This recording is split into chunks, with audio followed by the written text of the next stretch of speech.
એ કળુભાઈ નાના નથી હો. એલા રામ રામ ને સીતારામ ડાયરા ને માતાજી હવના હારાવાના કરે. હવે આજ મિત્રો છે ને જીવદયા ટીમ ઢૂઢસરના સ્થળ ઉપર આ નાના નાના ભૂલકાઓ છે ને એને અમારા ઢૂઢસર ગામના પ્રાથમિક શાળાના શિક્ષકો તમે જો અહીંયા ઊભા છે તો સરસ મજાનું પર્યાવરણ બસાવવાનું કામ ચાલુ છે બરોબર.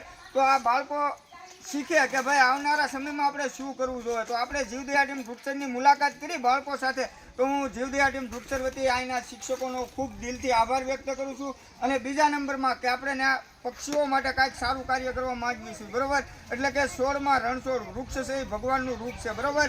અને પક્ષીઓ માટે આપણે આ ઉનાળો છે તો આ બાળકો ત્યાં સ્થળ ઉપર ગયા એટલે એને જાણવા મળે કે ભાઈ આપણે ઉનાળાના સમયમાં પક્ષીઓ માટે સારા સારા પાણીના કુંડા ભરવી જેથી કરીને પક્ષીઓને પાણી મળી રહે. તેમજ અત્યારે ખબર છે તમને બધાને જંગલોનો વિનાશ થાય છે અને ઝાડવા કપાય છે. તો એ સ્થળ ઉપર જશે તો આવનારા સમયમાં જ્યારે આ મોટા થશે ત્યારે એના નામનું એક વૃક્ષ શોભશે. તો તમને તો બધાને ખબર છે કે ભાઈ આપણે બાળકને જે રસ્તે વાળવી એ વસ્તુ બાળક શીખે બરોબર. તો આ શિક્ષકોને જ્યાં લઈને ગયા તો મિત્રો ખૂબ સારી વાત કહેવાય. અને સારું કાર્ય કરવા માટે સારું વ્યક્તિત્વ, સારા વિચાર અને સારા સંસ્કાર જોઈએ. જોકે મને તો બહુ બોલતા આવડતું નથી. આપણા વડીલ છે, આપણી સાથે છે, તમે જોઈ શકો છો.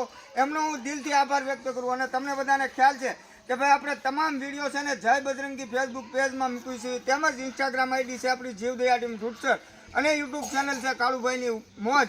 તો વધારેમાં વધારે અમારો વિડીયો શેર કરજો. અને બાળકોને બધાને કેમ મજા આવી ને લીંબરધારે?